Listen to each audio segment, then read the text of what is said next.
A Brooklyn officer who was in charge of reviewing use of force cases is fired for using excessive force. And this is not the first time the officer has been in the news. Last year, he was accused of hitting a man with his truck and later assaulting that driver. Now he's been fired for allegedly punching a woman multiple times in the face while her hands were cuffed behind her back.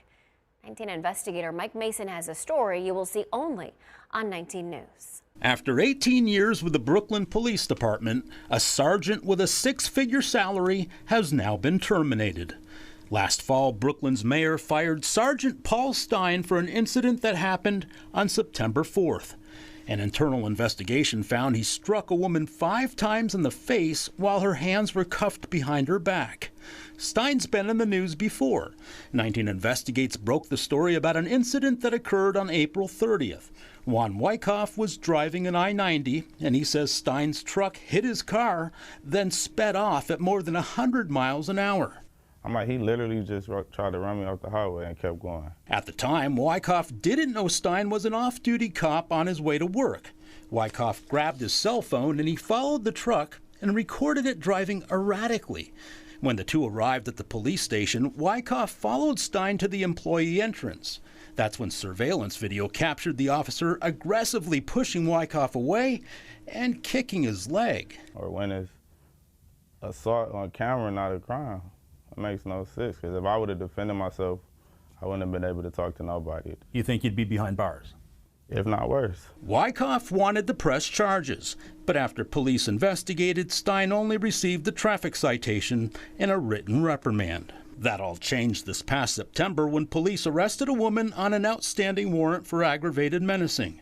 The report states she was intoxicated, acting uncooperative and belligerent, so officers cuffed her hands behind her back and decided to place her in a restraint chair. The report says Stein stepped on her feet to stop her from kicking. She said his boots were hurting her, so she told him to get off. When he didn't, the woman spat directly into his face. The report says Stein slapped her left cheek with an open hand, then he punched her left jaw 3 times. When another officer grabbed his right arm, Stein switched hands and struck her with his left fist. The chief wrote, "I believe this incident rises to the level of malfeasance, intentional conduct that is wrong or unlawful." He called the punches excessive and egregious.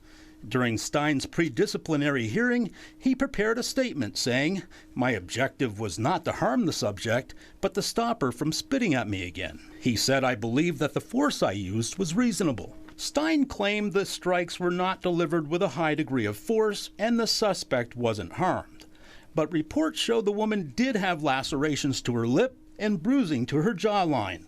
Officers took photos to document her injuries, but we can't show you who she is since she's now considered an assault victim. At the end of his statement, Stein jotted down these handwritten notes. They read, "Undergoing counseling, on the verge of a nervous breakdown, and under pressure since the traffic incident." Stein was terminated on September 17th. Stein was one of 3 officers at the department in charge of reviewing use of force incidents. We reached out to him for his side of the story, but we haven't heard back. The city has turned this over to a special prosecutor to review for possible charges. At this point, he hasn't filed any, but we'll of course keep you posted if he does. Mike Mason, 19 News. You can go deeper into the investigations on our streaming app. Our 19 Investigates show airs every Thursday night at 6:30 on 19 News Plus.